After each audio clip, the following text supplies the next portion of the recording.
If you have terrible credit and you're wanting to get into real estate investing, stick around in this video. I'm gonna show you how to get around that.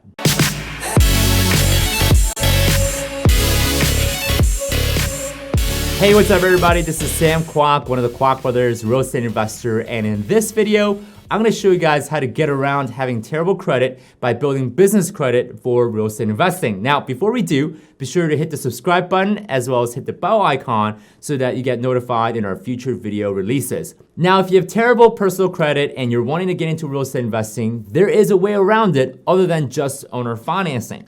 There is a concept called business credit, which is entirely separate from your personal credit. And a lot of people don't know about business credit because it's not mainstream yet. It is fairly new and there's not a whole lot of conversation that takes place about business credit. So in this video, I'm gonna show you guys how to establish business credit the most fast way possible so that you can start getting business credit cards, business loans without even using personal guarantee. Now, what's really nice about business credit, like I said, is it's separate from your personal credit. So what you do on your business credit side won't affect you on the personal credit side. Whatever you do on the personal credit side doesn't necessarily affect your business credit side. So you can keep those two credit profile differently, and I'm gonna show you guys how to do that. Now, when it comes to your personal credit, you got 5 big factors that affects your personal credit score, specifically your FICO score. The first one being your payment history, are you paying on time? Your utilization, how much of your credit are you using? New credit, credit mix, as well as your overall age of your credit. So those are the big 5 factors that drive your personal credit.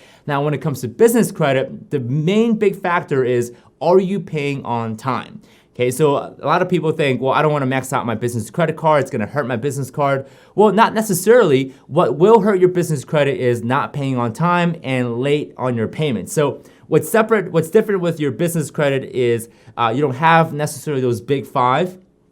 What really matters in your business credit side is, are you paying on time? Now, of course, to take advantage of creating a business credit is that you have to have a legitimate business. You can't just, have a fake business and build a fake business credit. It doesn't work that way. So you got to have a real business, whether you have a landscaping business, a internet marketing business, real estate investing business. It has to be a business that you actually have and you're actually running and you're actually making money from it. The next thing you're going to have when building a business credit is have a business website, a business phone number, and an optional fax number. Now, when it comes to your business website, it has to reflect exactly what you do. So if you own a landscaping business, obviously this website has to be about landscaping. If you own an internet marketing business, you have to highlight the fact that you do have an internet marketing business on your website. Now, as far as your phone number, you can have a separate phone number such as a Google Voice number or a sideline number, or if you have a legitimate office number, make sure you have a separate phone number that is not your personal cell phone number.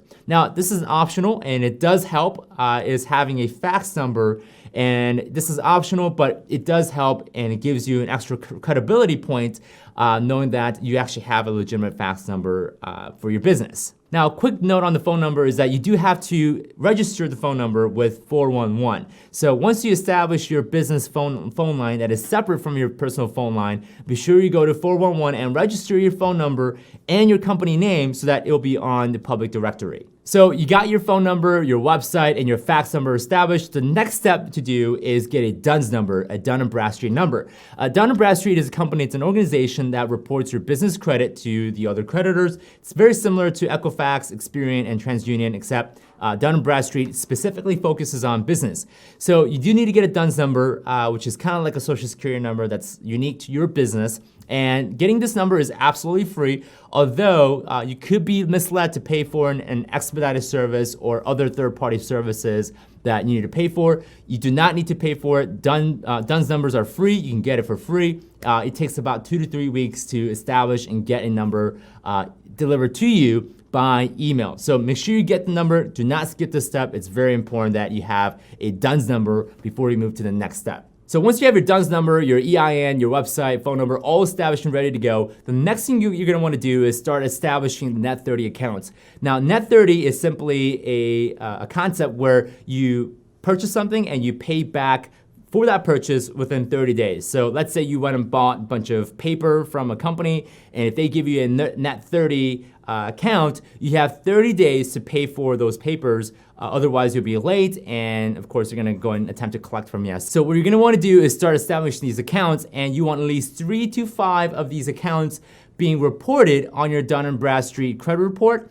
And you want to have at least 3 months of reporting to see a PaidX score of 80. So a PaidX score is your business credit score, and it is specific to Dun and Bradstreet. So you want to have at least 80 in your PaidX score, and to establish that, you got to have at least 3 months of payment history with your 3 to 5 net 30 accounts. Now, with the net 30 accounts, you can get those through different companies such as Uline, Quill. There are other companies that will offer net 30. Now, when you go and shop around for these net 30 accounts, and when you go in and research creditors, be sure you call them and ask them, hey, do you report your net 30 accounts and payment to Dun and Bradstreet? Now, if they don't report, there's no point of establishing that net 30 account. So work with a merchant slash a store, a retail store that does report your net 30 into Dun and Bradstreet, so that you guys will get that PaidX score up and going. Now, once you have your PaidX score of 80 or higher, you can start going after the bigger fish in terms of merchants and vendors and creditors. So you can start going after gas cards, certain retail stores, certain national chain that you can go after to get store-specific cards. So what I did is I went and established 3 to 5 net 30 accounts, and then what I remember is I went and got a credit card from different gas stations that are local to me, and they do report to different credit bureaus, especially Dun and Bradstreet. And then after I started establishing credit with the gas cards and gas station specific cards, then I started getting store specific cards from Staples, Lowe's, places like Office Depot, Office Max.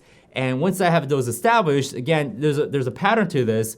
You're gonna want them reporting for at least 3 months, okay? And then you're gonna escalate to the bigger and mainstream chains such as Best Buy, Walmart, some of the more bigger chains that you can tackle on, all the way to the point, if you continue this trend and establish business credit, one foot on top of the other, you're gonna find yourself to be able to qualify for bigger business credit cards with banks. You're gonna be able to get business line of credit, even auto loans that don't require personal guarantee from you. So once you have your business credit established this way, you can start tackling bigger credit cards, bigger loan, higher limit credit cards. This is the benefit, this is the power of establishing business credit. And a lot of times, if you do it the right way, you can get away establishing business credit and accounts without your personal guarantee or without using your personal credit. Now, I'm gonna give you guys a brief list of what not to do when building business credit. The first thing is, do not rush the process. Don't go off and skip steps. Don't go after the big credit card companies right off the bat. Follow the steps, right? Get your net 30 accounts, have it established, have your PaidX score of 80, and escalate step by step. Don't go and skip all the way to the end, because once you mess it up, there's no redo, there's no restart, there's no quote unquote respawn back to step one. You can't fix your mistakes. So be sure to follow the steps. Don't rush the process, because once you do, there's no do-over. So be sure to follow the steps. Now, the another thing you should not be doing is buying shelf corporation, which I believe to be is illegal and it's fraudulent. You should not be doing it. Now, what shelf corporations are, it's basically people getting corporations and doing nothing with it, waiting a couple of years until the corporation ages, and then start building business credit on top of it, or selling it to another individual for them to build business credit. Now, obviously, this is fraudulent, this is illegal, and the reason why people do this is to show that the company, the business, the corporation has been around for a longer period of time. And really, it hasn't been. It's not been active, it's been dormant, it hasn't been doing anything. Obviously, this will be lying to the creditors as well as the banks and lenders. So you should not be doing this. You should be starting your business credit organically, the right way, legal way, ethically, and you don't want to, again, don't rush the process. Don't try to take shortcuts.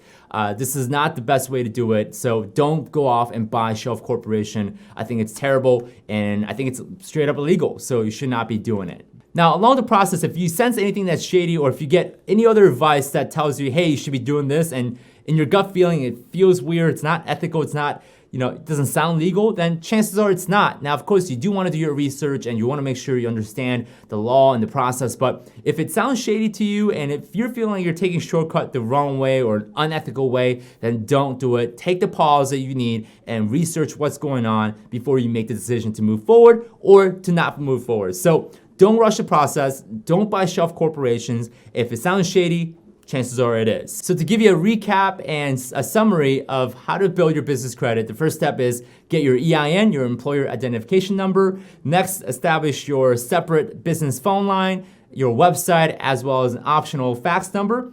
Get your DUNS number established, wait 2 to 3 weeks to get your free DUNS number, get your net 30 accounts established for 3 months of payment history, and start escalating into bigger retail stores and creditors to the point where you can now tackle the biggest fish, different bank cards, auto loans, high limit line of credit.